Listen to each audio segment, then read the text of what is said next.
Punjabi radio USA लेके आया है ताई फिनो दियां तत्तियां।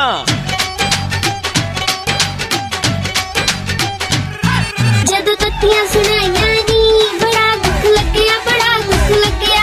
भाई मैं तो सच्ची गल करदी आ, बुरी तो आपे लग जांदी आ। जदों तत्तियां सुनाइयां नी बड़ा दुख लग्या, बड़ा दुख लग्या।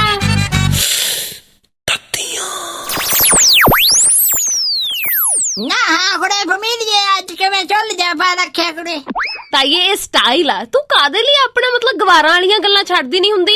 ना कुड़े आह स्टाइल है दस, मैं तो धर्म सुधी गल तेरे तो मंगन लगी सी भी चल सियाल आ गया खट्टे ते पावांगे। ना की गल है रुसदी जी क्या हुण बोलदी नहीं अगे? ਤਾਈਏ ਤੂੰ ਮੈਨੂੰ ਬੁਲਾਇਆ ਨਾ ਕਰ ਬਸ। ना मैं तो नहीं बुलाउंदी, हुण जे तेरे कोलों सूट मंग लिया खट्टे ली तो तू अगों ऐ जियां गल्लां करदी दस।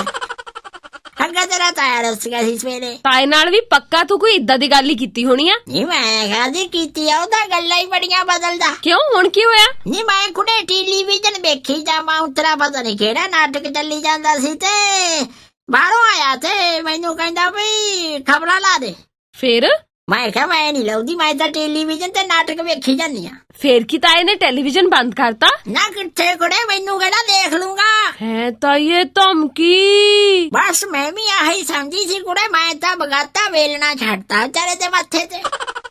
ਓਹੋ ਤਾਈਏ ਪਰ ਤਾਏ ਦਾ ਕੀ ਮਤਲਬ ਸੀ? ਨਹੀਂ ਉਹ ਤਾਂ ਕਹਿੰਦਾ ਸੀ ਵੀ ਚੱਲ ਮੈਂ ਵੀ ਦੇਖ ਲਊਂਗਾ ਨਾਟਕ, ਹੀ ਤੇਰੇ ਨਾਲ ਨਹੀਂ ਲਾਉਣੀਆਂ ਖਬਰਾਂ ਤਾਂ ਨਾ ਲਾ। ਮੈਨੂੰ ਸਮਝੀ ਲੇਟ ਲੱਗੀ, ਮੈਂ ਕਿਹਾ ਚੱਲ ਹੁਣ ਤਾਂ ਹੋਊਗਾ ਜਿਹੜਾ ਕੰਮ ਹੋਣਾ ਸੀ। ਤਾਈਏ ਵੈਸੇ ਜੇ ਤੂੰ ਖਬਰਾਂ ਸੁਣ ਲੈਂਦੀ ਤੇ ਤੈਨੂੰ ਇੱਕ ਗੱਲ ਦਾ ਪਤਾ ਲੱਗ ਜਾਣਾ ਸੀ।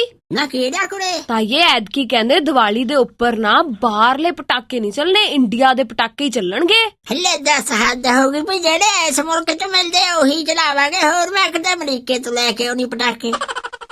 ਓਹੋ ਮੇਰੇ ਕਹਿਣ ਦਾ ਮਤਲਬ ਆ ਵੀ ਅੱਗੇ ਉਹ ਚਾਈਨਾ ਵਾਲੇ ਪਟਾਕੇ ਨਹੀਂ ਆ ਕੇ ਵਿਕਦੇ ਹੁੰਦੇ ਸੀ, ਇਸ ਵਾਰ ਕਹਿੰਦੇ ਵੀ ਬਾਹਰਲੇ ਪਟਾਕਿਆਂ ਦੇ ਵਿੱਚ ਨਾ ਉਹ ਲੈਡ ਪਾਰਾ ਪੂਰਾ ਕਾਫੀ ਕੁਝ ਪਾਇਆ ਗਿਆ, ਇਸ ਲਈ ਇੰਡੀਆ ਵਾਲੇ ਬਣੇ ਪਟਾਕੇ ਚੱਲਣਗੇ। ਲੈ ਦੱਸ ਹੁਣ ਭਈ ਪਹਿਲਾਂ ਬਾਬ ਨੂੰ ਅੱਗ ਲਾਉਣ ਤੋਂ ਪਹਿਲਾਂ ਖੋਲ ਕੇ ਨਾ ਦੇਖ ਲਿਆ ਕਰੀਏ ਭਾਈ ਕੀ ਪਿਆ ਇਹਦੇ ਚ ਹੈ। ਤਾਈਏ ਉੱਪਰ ਐਡੇ ਮੋਟੇ ਮੋਟੇ ਅਕਸ਼ਰਾਂ 'ਚ ਲਿਖਿਆ ਹੁੰਦਾ ਮੇਡ ਇਨ ਚਾਈਨਾ, ਅਨਪੜੋ। ਲੈ ਹੱਦ ਹੋ ਗਈ ਤੇਰੇ ਵਾਲੀ ਵੀ, ਜਿੰਨਾ ਪਟਾਕੇ ਵੇਚਣੇ ਆ ਉਹਨਾਂ ਕੋਲੋਂ ਦੱਸ ਵੀ 500 ਦੇ ਪਟਾਕੇ ਪਿੱਛੇ ਵੀ 25 ਪੈਸਿਆਂ 'ਚ ਲਿਖਿਆ ਨਹੀਂ ਜਾਂਦਾ ਮੇਡ ਇਨ ਇੰਡੀਆ। ਤਾਈਏ ਐ ਥੋੜੀ ਲਿਖ ਸਕਦੇ ਆ ਉਹ। ਤੇ ਨਹੀਂ ਲਿਖ ਸਕਦੇ ਤਾਂ ਨਾ ਸਹੀ, ਸਰਕਾਰਾਂ ਨੂੰ ਨਹੀਂ ਦੇਦਾ ਵੀ ਆਪਣੇ ਮੁਲਕ 'ਚ ਬਣੀਆਂ ਤਾਂ ਖਾਣ ਪੀਣ ਵਾਲੀਆਂ ਚੀਜ਼ਾਂ 'ਚੋਂ ਆ ਸਾਰਾ ਕੁਝ ਮਿਲੀ ਜਾਂਦਾ। ਉਹ ਤਾਂ ਕਦੀ ਕਿਸੇ ਨੇ ਨਹੀਂ ਕਿਹਾ ਵੀ ਇੰਡੀਆ ਦਾ ਬਣਿਆ ਨਾ ਖਾਓ, ਅਮਰੀਕੇ ਤੋਂ ਮੰਗਾ ਕੇ ਖਾਓ। ਹੈ